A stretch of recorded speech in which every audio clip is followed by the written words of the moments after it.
Para po may fiesta dito sa Milan, Italy. Mission, LVBC, dahil samut-sari pong mga putahe ng salita ng Diyos at mga awitin. At higit sa lahat, mga blessings na napakinggan po natin. Amen. And so hindi na po tayo gano'ng magpapakatagal. Ito po yung ating final challenge this afternoon. Shall we all rise up as we open our Bibles in the book of Ephesians chapter 4. Salamat din po sa ating duet sa solo ni Ma'am Mel at ang mga kids. Kapag po na ang mga awitin na yan ay mga mensahe na po ng ating pagpapalakas ng ating pananampalataya. Amen. Salamat din po sa ating first message about the Word of God. No? The Word of kapag ang salita daw po ng Diyos ay pinahalagahan natin, matataglay natin ang puso at isip ng Panginoon. Amen. Ephesians 4, sulat po ni Apostol Pablo sa mga taga-Epeso. Pamamagatan po natin ang ating maikling hamon from the Word of God, checklist for church growth. Yan, ano? Checklist. Kami po ay bago po pumunta dito, may checklist po kami ng mga dadalhin. Amen. Mula sa internal na pangangailangan ng katawan papunta sa outward. No? So, basahin po natin ang verse 11 to verse 15. Amen. Ephesians chapter 4. So, sama-sama po ang mga Basa tayo. men sa verse 11. Amen. At sama-sama po ang mga ladies, girls, young ladies, sa verse 12. Salitan po, verse 15, sabay-sabay na po tayo. Kung Amen. nakita na po ninyo, say amen. Amen. Verse 11, all men ready read. And he gave some apostles, and some prophets, and some evangelists, and some pastors and teachers. Verse 12, ladies po. For the perfecting of the saints, for the work of ministry, for the edifying of the body of Christ. All men, 13, till we all come in the unity of the faith and of the knowledge of the Son of God, unto a perfect man, unto the measure of the stature of the fullness of Christ. That we henceforth be no more children, tossed to and fro, and carried about with every wind of doctrine, by the sleight of man, and cunning craftiness, whereby the lying way to deceive.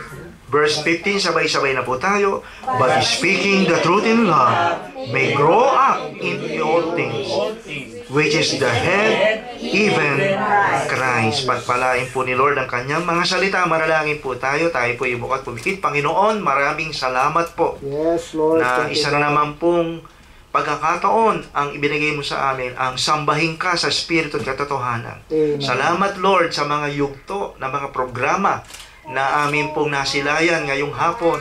Ang mga blessings ng awitin, Yes, blessings God. ng aming unang mensahe, ang blessings ng mga testimonies and pag-share ng mga damdamin na patungkol sa pagpapala mo.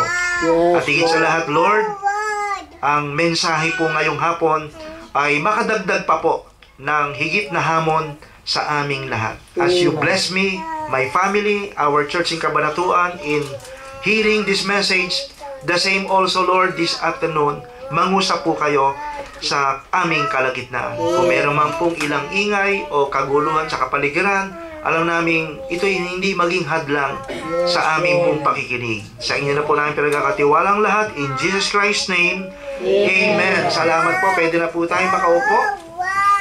At alam niyo po, napakabigat po talaga ng children ministry. Kasi nga po, yung mga children, ang mga time span po niyan ay napakaikli. Lalo na po si Lemuel. 2 minutes lang po. Talagang na po siya. Bumibigay na. No? Pero salamat, ang mga bata po na yan, kahit sila ay parang medyo magulo daw, naglalaro lang dyan, kasama mga teachers, ganyan po. Alam natin, sila po ang mga susunod na henerasyon. Amen. Kung hindi pa po babalik ang Panginoon. So, bibilisan po natin ang ating maikling mensahe, checklist. Ano po ba ang batayan ng isang tao kay Kristo ay lumalago? Meron po tayong checklist.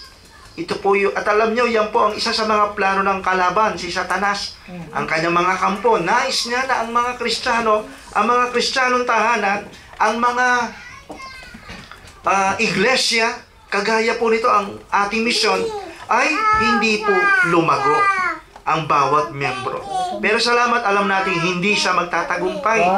No, sabi nga po sa ating binasa sa verse 11, ay nagbigay ang Panginoon ng mga apostles, namatay na po sila, prophets, namatay na rin po sila, tapos na ang kanilang mga ministries, evangelists, ito po ay parang deacon na ang kanyang trabaho ay utusan ng pastor, mag-Bible study ka ron, magkanda ka ng mga evangelistic, at pastors and teachers. So ito pong pastor and teachers, iisa lang po ito na ang ministry ng pastor ay administrative at ang ministry po ng pastor ay magturo, ingatan ang doktrina. Bakit daw po? Upang tumatag ang mga anak ng Diyos, perfecting of the saints. Amen? Amen. For the work of the ministry, upang pag sila'y matatag na, sila daw po'y maging kagamit-gamit sa gawain for the edifying of the body of Christ, upang lalong lumusog, lumago. Amen. Yan ho pala. Kaya hindi ho tama na meron tayong alam na memory verse, yun lang po, no? Right. So meron nga pong memory verse sa isang church. Yung isa, John 3:16. Yung pangalawa, kasi biglaan po, sabi ni Pastor, memory verse kayo. Yung pangalawa, John 3:16 din. Yung pangatlo, John 3:16 pa rin. Sabi po ni Pastor, wala na bang ibang mag-memory verse ng iba? Puro lang John 3:16. No? Ikaw, si brother, siya po nahuli. Meron ka ba, brother? Yes po, Pastor. 1 Peter chapter 3, verse 16. For God so loved the world. Iniba lang.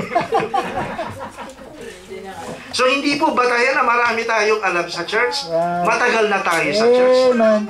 Alam po ni Pastor Manuel yan na maraming mga nag-grow old sa church, but they never grew up. Magkaiba pala yan. Kaya tingnan po natin yung checklist. Ano ba ang batayan? Maraming membro?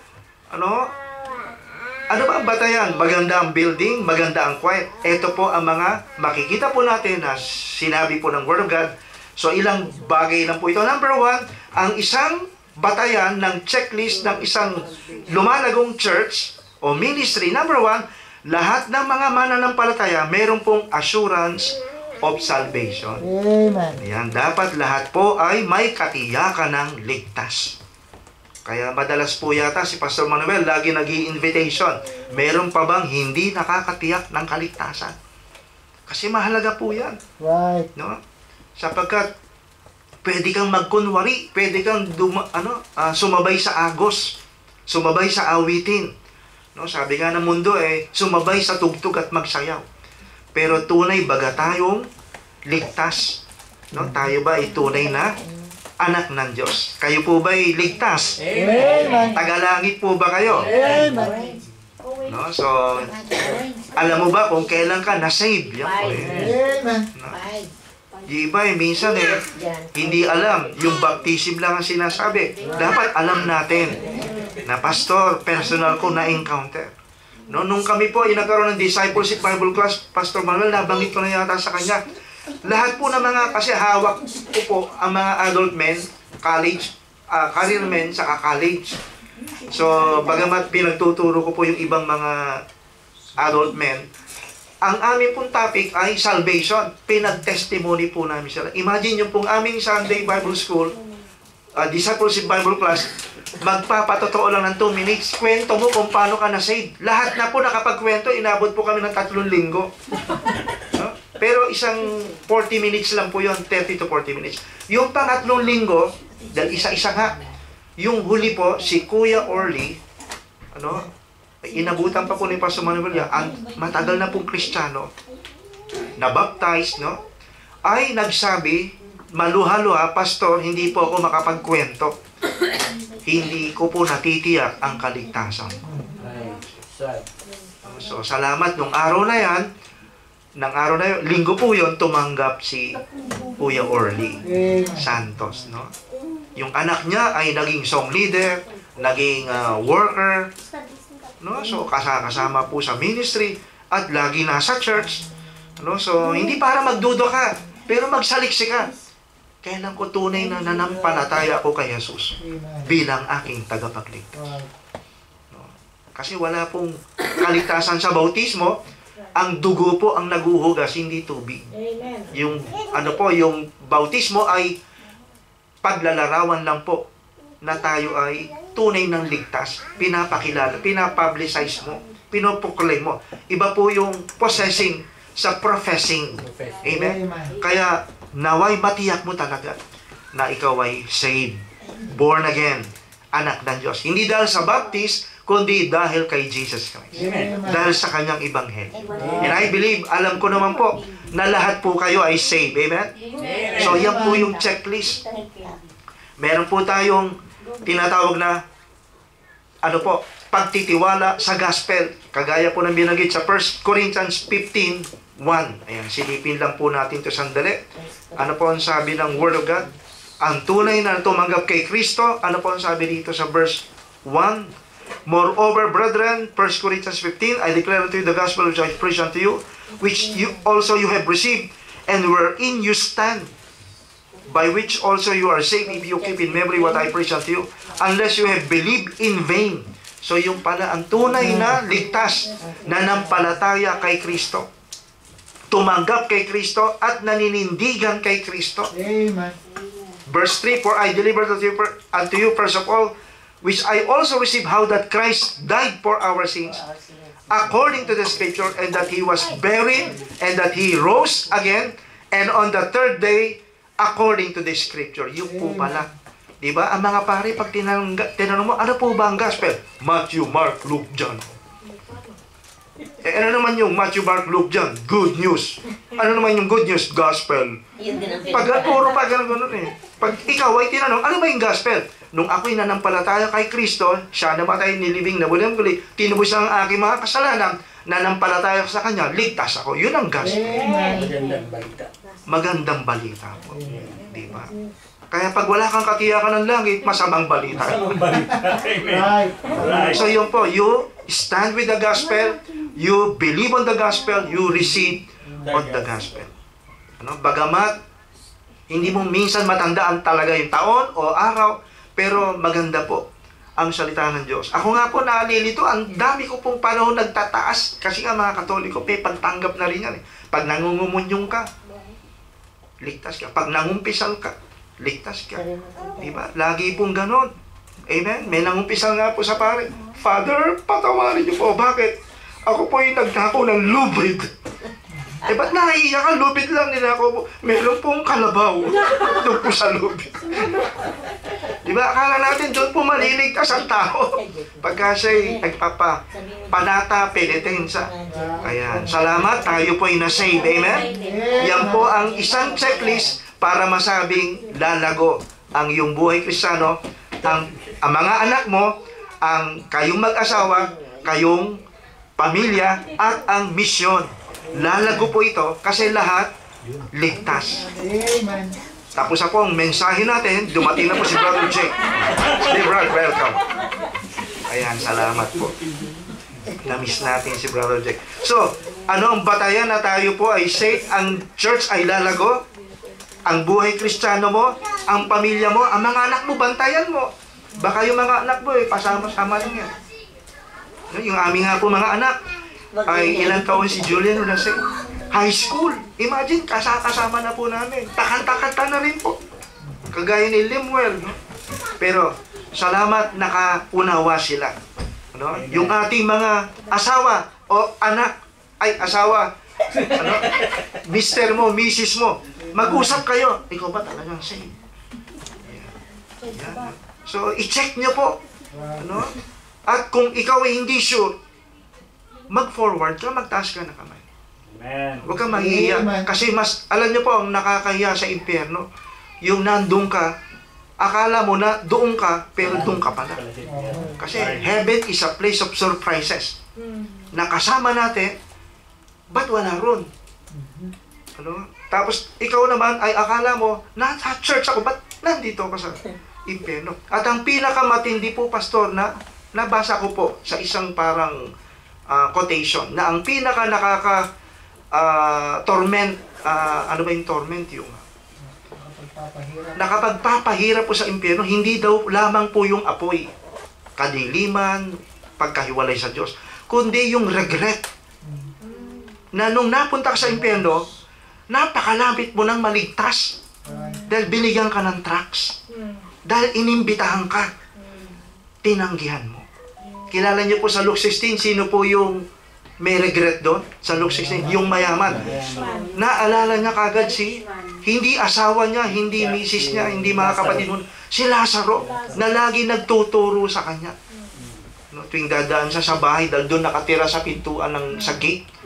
Pagpapasok yung Mercedes car niya, bubuksan niya. Lazarus, nandiyan ka na naman. Kala ko ba, Kristiyano ka, Baptist ka pa, naghihirap ka. Ang sabi ni Lazarus, ligtas ka ba kung tayo mapikit? At siya'y namatay, naalala niya yung kanyang kapitbahay. At pangalawa, naalala niya, wala siya siguro siyang asawa, negosyante po naalala niya yung 5 niyang kapatid. Nasabi nga niya, buhayin mo si Lazarus. Baka sila, para maniwala sila. Sabihin, matitigas ang puso niya. To see is to believe. Ano sabi ni Abraham? Nandun si Moses. Makinig sila. Andun ang mga pastor, yung salita ng Diyos, ang ministry. Makinig sila. Ano sabi niya? Hindi. Maliban ang mga patay, mabuhay ang mga patay, mabuhay. Hindi sila maniniwala, sabi ni Abraham, ng salita ng Diyos. Kung hindi sila maniwala sa buhay, kahit sa patay, hindi maniniwala. Kaya yun po mga kapatid, checklist, assurance, number 2. Ayan, appetite from the Word of God or the Scriptures of God. Ayan, appetite. Ang salita po ng Diyos ay isang batayan na ang isang tao ay lalago. Napakaganda po ng ating first message ngayong hapon about the inspired Word of God. Amen? Amen. Na hindi natin dapat pinagsasawaan ang pangangaral ng Word of God. Amen? Amen. Imagine, mapalad po kayo, dalawang speaker po ninyo. Si Pastor Manuel at ang inyong lingkod. Doon po sa Vatican, di ba? Anong mga narinig doon? Puro mga Latin. Puro mga hallelujah. Holistic. Ang gaganda ng mga scenery. Pero hanggang lupa lang po yan. Mas mapalad na po itong 4 corners of this room. Mas mapalad na po ito. Sapagkat nandito ang presensya ng Diyos. Amen. Alam niyo ba na mas maganda pong matulog mas maganda raw pong matulog sa sementeryo kaysa sa kumbento. Bakit? Ang mga simbahan ng mga Katoliko, ang dami pong evil spirit doon. Bakit? Ang daming idols. Sa sementeryo, mga namamahinga na. Diba? So, huwag naman ho kayo matulog doon. Pero sinasabi na po yung comparison, mas nakakatakot po. Amen? Kaya meron po siyang appetite. Ano po yung appetite sa Tagalog? May gana siya. Ayan. Ayan. Kaya yung mga anak po ninyo, ites, mga anak, pizza? Yay! Bible? Naku, delikado ka dyan. Dapat balance. Pizza? Yay! No? Bible? Yay! Amen. No? Daddy? Yay! Pastor? Yeah! Huwag niyo pong gagamitin panakot si Pastor, amen? Susumbong kita si Pastor. Kaya Pastor, pag dumating, huwag ganon, kundi i-build up niyo yung kanyang office, amen? Minsan ginagawa natin, scarecrow si Pastor. Ano yung scarecrow sa bukid? Para hindi pumunta yung mga kalapate. So yun po mga kapatid, may appetite po siya. Meron siyang desire, basahin ng Bible, i-meditate. Meron ba kayong desire na basahin ng Bible? Meron po. Sinabi ni Pastor, binabasa po namin ng mga Bible. Book by book, this year, sana makumpleto na. Amen. May desire ka ba mag-memory verse? Amen. So, meron ka bang desire na gumawa ng desisyon every time na ipipreach ang Word of God? Mga minamahal, yung invitation po ni Pastor na ina-extend, lagi po tayong magre-respond dyan. Lalo't alam natin na hinipo ka ng Panginoon. Amen. Kahit kagaya ng batang ito, paano po lumaki yan? Gatas. Candy. Tiki-tiki. Huli na natin yung candy. Ano pa? Di ba? Yung gerber. Pinirat na potato. Di ba? Para hanggang sa siya ay lumalaki at lumalaki na 2 taon na. Nakakatuwa po. May talent sa music, napindot lang yung gadget na may music. Oh, how I love Jesus. Ba, sinabayan na. Sintonado ho yung mag-asawa. Ako lang ho. Mukhang kay Ate Mila nakuha. Ang boses. Magaganda po boses ng ating mga pastors and wife. Nakakatuwa po mga kapatid. Appetite. Ayan. Ano ha? Kaya mga minamahal, yan po. Next, bilisan po natin. So, ano yung una? Assurance ng kaligtasan. So talagang lalago ang Christian life ko, ang pamilya ko, ang ministry namin. Lahat save Kasi pag unsave yung iba, magiging kabigatan ka sa gawain. Diba? Bakit po si Moses nagulat nung balikan na po natin po in number 1. Bakit si Moses nagulat nung kinuha niya yung 10 commandments sa 2 tablets? Bakit parang may nagkakantahan at nagsasayawan? At sabi ni, sino ba yung kasama niya? Si Joshua yata. Yung tugtog na ating napapakinggan, hindi awitin ng pagsamba, kundi awitin ng kalaswaan. Kasi nakahubad na po yung mga tao. Gumawa sila ng na-convince si Aaron na yung mga singsing, pulsera, sigaw, tunawin natin, gumawa tayo ng Diyos.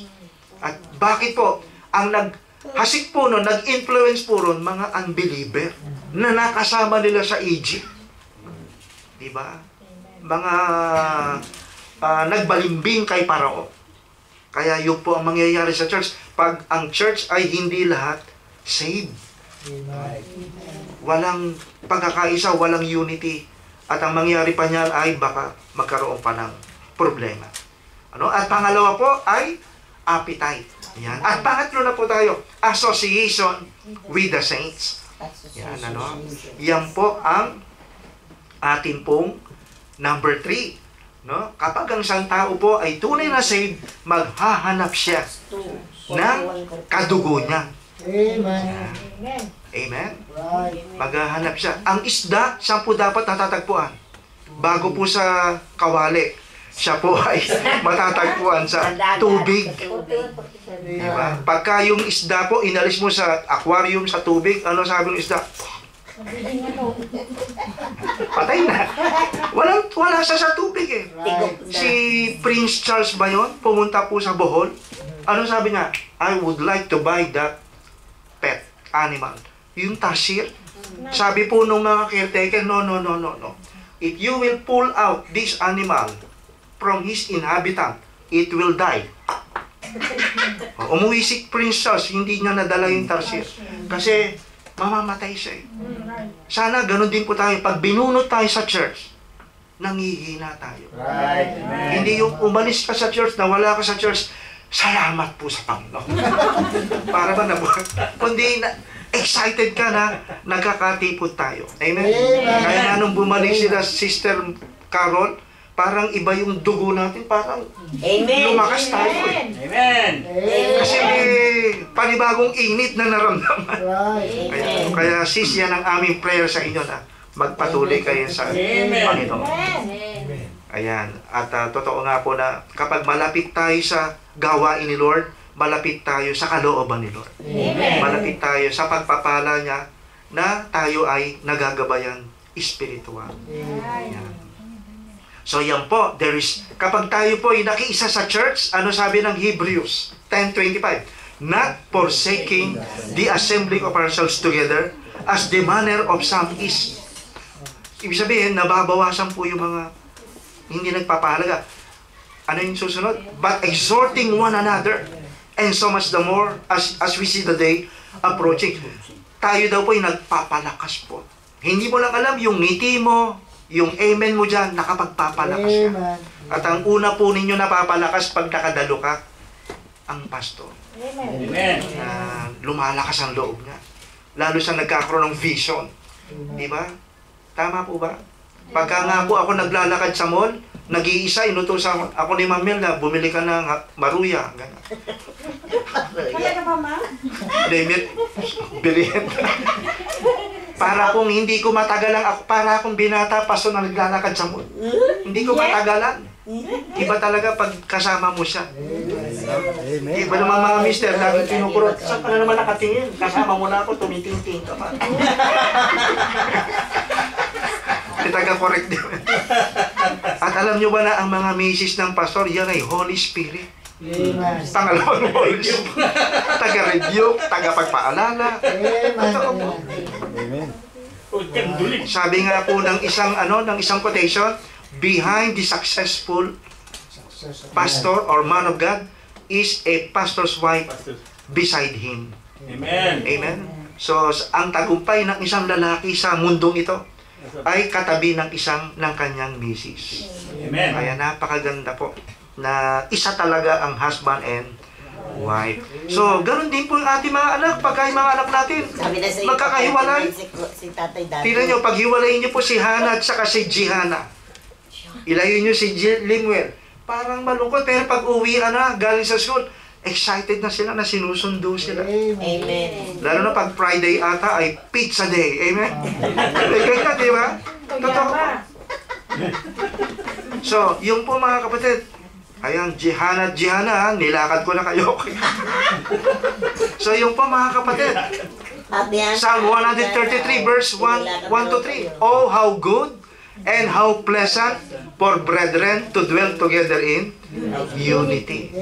So, meron siyang, hangarin na makasama ang church ng Panginoon. Ayan. Association. Number 4, bilisan po natin. Ano pa po? Abstinence from sin. Ano ang batayan? Checklist na lumalago ang ministry, ang Christian life mo, ang Christian home mo, ang church, ang mission. Kapag ang mga mananampalataya ay nagsisimulang humakbang palayo sa kasalanan at mabuhay sa kalooban ni Lord. Tama po yung sinabi ng ating pastor kanina na ang kasalanan, ilalayo tayo sa Panginoon. Ilalayo tayo sa gawain. No? At alam nyo, ang kasalanan po, napaka-bigat po ng degree sa panahon natin ngayon. Sa social media lamang po, di po ba? No? Ang dami pong mga, ang daming mga basura. No? Yung isa kay Bongbong, yung isa kay BP. No? Pag pinakinggan mo pareho, nag-usap kayo mag-asap, mag-aaway kayo. Kaya hindi dapat pinag-uusapan sa church, sa pamilya, ang politika. Kung may nanalo na, wag na tayong mag-apila o manumbat. Kundi igalang na lang natin yung decision ni Lord. Si Lord na rin ang nagsabi nun, sabi ng Book of Romans. Siya na naglagay ng authority na. No? At ipag-pray po natin, talagang ang ating pong political era sa panahon ngayon, ang gulo. Huwag tayong padadala dun sa mga bashing. Dapat neutralizer tayo. Amen. Dahil pag pinag-usapan po yan, ay mangyayari, magkakasamaan tayo ng loob. No? Kaya napakahalaga po na sa church, bumoboto tayo as a Christian, as a Filipino, no? Ano man po yung, sino man yung ating binoto o ano man partido, ang mahalaga ron, we have exercised our right of suffrage. Tama po ba? Hindi dapat maging issue. Ano? Amen? So, yan po, association with the saints and abstinence from sin. Sino raw po yung tao na magagamit sa gawain? Ito po, sa Job 17. Tingnan po natin. Bible reference po ito. Job 17. Tingnan nyo po, paano ka magiging kagamit-gamit sa gawain ng Panginoon. Job 17. Tingnan nyo po, ang sabi ng Word of God. Verse 9. The righteous also shall hold on his way, and he that hath clean hands shall be stronger and stronger. Kapag ang buhay natin ay nasa katuwiran, ay ano po ang sabi nito? Shall hold on his way. Magpapatuloy siya lumakad sa daan na yan. At siya na may malinis na kamay ay magiging malakas at magiging malakas. Pinagsolo ka, pinagjuwet ka, sintonado ka, pero mga kapatid, pag nakita ng mga kapatiran na, itong si kapatid, kahit sintonado ang pagkata, ba't na-bless ako? Amen. Kasi hindi po sa tono yan eh. Bagamat kailangan nasa tono, o maganda yung kanta, kundi yung buhay pa lang niya, na-bless ka na. Na-bless ka na sa Kanya. Pinagpala ka na ng Panginoon. Alam niyo yung ating mga anak, nakatingin po sila eh. Bago nila makita si God, si Lord, ang Bible, ang tinitingnan nila, parent. Job 17 po. 17, talatang 9. Yeah, huwag nyo lang po itataya sa loto, hindi po tayo nagloloto. Ha? Okay na po. 79. Ayan, naka-tune in na po ang radyo. Patapos na po tayo. So yun po mga kapatid, nasa na ba tayo? Yung mga anak natin nakatingin. Kaya yung si Brother Jake nakahabot. Plus factor yan kay Jacob. Talaga si Daddy, mahal na mahal si Lord. Mamahalin ko rin si Lord kasi mahal siya ng daddy ko eh. Ganun po yan. Amen? Yung mga anak po natin, pag nakita si mami at daddy, sweet. So, yun din ang kanilang gagawin. Diba? Naalala niyo po yung first day of the class, may isang bata na tinanong, ano pangalan mo? Demonyo po. Grade 1, sabi ng teacher, demonyo ang pangalan mo?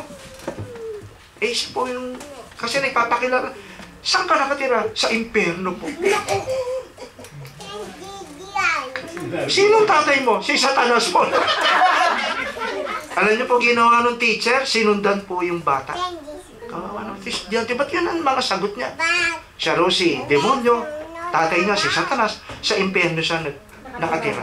Pagdating po niya sa lugar ng kanilang, nung tirahan ng bata, tumulay po yung yung bata sa napakakitid na tulay at puro pusalian, kanal. Sinundan po niya. At nakita po niya ang bahay barong-barong. At nandun po siya sa bintana. Bigla pong lumagabog. Bumukas po yung pinto, sinipa pa ng isang lalaki. Sumigaw po yung babae, Satanas ka! Umuwi ka pa! Yung tatay, tinawag na Satanas. Nung sabi niya, lasing po yung tatay, wala bang ulam? Ayan, tuyo. Sabi niya, tuyo na naman, lasing, binibigay mo pera. Lasing eh, makalayo ka sa impernong bahay na ito. Eh nakikita mo na, demonyong bata ka, tumabi ka na, tatabaan ka. Kaya yun ang naimpit sa bata. Tama lang. Kaya tinitingnan nila ang buhay natin bilang parent, Right. Amen. lola at lolo. Kaya nakakatuwa po. Ministry din po natin sila. Kaya kapag si Pastor Manuel, si Ma'am Chari, medyo namasyal sa Switzerland, kasama yung mga bata, mag-amen tayo. Amen. Hindi yung sila pastor na naman, bulakbul na naman. Hayaan niyo po silang mag-enjoy kasi may pamilya rin sila. Hindi nga po naalis. Hindi nga po sila naalis, pinaalis namin sila. Ayaw mag-date. Niregalawan Ayaw na nga mag-date. po namin, kung nagamit na. Nauwi tayo sa meeting. Sandali lang po, mamaya pag-uusapan na. Nagamit na ba? Ayun na. At kayo rin po mga kapatid, bigyan niyo po ng cheat day ang inyong pamilya. Hindi po puro trabaho, puro pag-uusap niyo. Kami nga ni Ma'am Mel ako po nadala na po ako. Yung aking mga anak, sabi sa akin, Daddy, nakabihis na naman kayo kasi mahilig ako magpolo. Kayo ba daddy namin o pastor? Bakit? Ano ba ngayon? Monday. O di daddy po namin kayo dapat. Ba't mukha kayong pastor? Para bang lagi may lakad? Kasi po ang pastor, bigla na lang may magpapa-counsel Bigla may bisita. So, nakakatuwa po na maging ang mga anak natin natututo rin po tayo sa kanila. Bakit umiiyak ang bata? Diba? Basa, tama? Gutom, ano pa? Gusto ng karga. At may sakit. Kaya umiiyak siya. Ganon din po pala. May matututunan tayo sa mga bata. So, paglayo sa kasalanan. At pinakahuli po, ayan. So, sin disturbs the church, sin divides the church, and sin destroys the church. Kaya, mag-ingat po tayo. And then, pinakahuli po, addiction in serving God. 1 Corinthians 16:15. Yung salita po palang addict, naging masama po yan dahil sa droga, sa bato. Pero ang salita palang adik ay banal na salita. Ano po ang sabi sa 1 Corinthians 16:15? I beseech you, brethren, Ayan. know the house of Ano po ang sabi dyan? 16:15? I beseech you, brethren, ye know the house of Stephanas, that in the first fruit of Achaia, and that the first fruit of Achaia, and that they have addicted themselves to the ministry of the saints. Yung ministry ng Panginoon. Sila po'y naging adik. Yan. Ano po ang makikita mo sa isang adik? Yung mga mata, namumula. Yung paligid ng mata, nangingitim. Di ba? Yung pisngi, di ba? Yung buto, litaw. Pag nagpantalon, nahuhubo. Kasi adik eh. Di ba? So, suray-suray. Yan. Tapos lagi, cool. Di ba? Di ba ganun po yung lasing eh? Ganun po yung, tama po ba? Pero pagka ikaw ay hay sa Panginoon, laging Monday pala, sana Sunday na. Amen. No? Yung Bible mo ay bukod sa gadget, katabi mo sa higaan, sa side table, Bible. Ako po, pagka natutulog, gusto ko po talaga, nandito yung unan ko, andito yung Bible ko. Amen. Para ma-recall ako na dapat magbasa ako. Amen. Yan. Merong isang bata na hamon siya sa preaching ng pastor nila sa church na maging prayerful. So sabi po nung bata, ano kaya para ako'y maging prayerful? Ang ginawa niya ay gumawa siya ng pagdidisiplina sa kanyang sarili. At nagulat po yung tatay niya. Isang umaga, binuksan. Anak, ano ginagawa mo? Yung pala, yung sinelas po niya, nilalagay niya sa kasulok-sulukang lugar ng ilalim ng kama. Ano yung ginagawa mo dyan, anak? Kinukuha ko po, daddy, ang aking sinelas. Bakit laging, tuwing umaga ata, laging ganyan ang ginagawa mo? Kasi naaalala ko pong lumuhod at mag-pray kay God. No? So, napakahalaga po na tayo magkaroon ng addiction sa gawain ng Panginoon. Yung pagbibigay. Ma-addict po tayo dyan. Amen? Amen? Amen. Yung giving, yung ating commitment, soul winning. Tama-tama, meron po kayong tracks yata ng Italian. I-share po natin. Nung nag-tour po kami sa Doma, saan pa ba tayo na po? Benisa. Ay, Domo. Sorry. Sa Verano. Verona. Pasensya na kayo, Dante Parona. Tapos nagpunta po kami sa Rome. Masaya kami, pero sa loob-loob ko, ang daming tao na mapupunta sa impyerno. Ang dami. Napagsakay po namin sa eroplano, na gusto mo mang-share, hindi ka makapag-share dahil kung hindi tulog, may gadget. So, sa Pilipinas po, ang dami. Yung kasama mo sa trabaho, kaklase mo, kapitbahay mo, kakilala mo, sana po ay magkaroon tayo ng desire, mag-share po sa kanila. Amen. At hanggang sa dumating ang Panginoon, madatnang po niya tayo na nasa gawain ng Panginoon. Amen? Kaya iwan ko po sa inyo sa ating conclusion, ang Proverbs 30. Ayan. Ayan, ano po ang sabi rito sa Proverbs 30 verse 24? There be four things which are little upon the earth, but they are exceeding wise. Mahamon daw po tayo sa kakaibang paglilingkod ng mga maliliit na mga hayop na ito. At tinawag po silang pantas o marunong sa harapan ng Diyos. Number 1, sa verse 25, we have the ants, are a people not strong, yet they prepare their meat in summer. Ang mga langgam daw po ay merong precautionary move and attitude. Prudence. Sila po ay maagap. Proverbs 30 po, verse 24 to 28. Ang mga langgam ay maagap. Amen? Amen. At totoo po yung sinabi ng matatanda, daig ng maagap ang Ang masipag. masipag. Daig, Hindi masamang magsaing. Pero pag yung lamig kagabi, ilagay mo na kagad sa rep, hindi ka na magsasaing sa umaga. Kahit masipag ka pa mo sa bakit? Isasangag mo na. Dahil hindi na panis. At kung ang sinaing daw po ay hindi matagal mapanis, patakan mo ng asin. Magugulat ka, 2 linggo na. Suka. Suka ba? Hindi asin. Sorry, sukaw pala. Sa ibabaw po kasi. Ayun. So, ano po, 1 linggo na. Iba na ang sinasabi ko. Pasensya na po kayo. At yung amin pong luggage ay sobra-sobra na. Namumroblema. Biro lang po. So, yun po mga kapatid. Ang mga langgam, prudence. Ang mga daga, ayan, conis ay tawag po dyan ay daga. Sila'y nakatira sa ang kanlungan nila, bato. Ano yan? Ang mga daga, larawan ng faith. Amen? Sila'y laging nananampalataya sa bato. Na pag may bagyo, may mabangis na hayop, may mga pusa o leon, lalapa sa kanila, may kanlungan sila.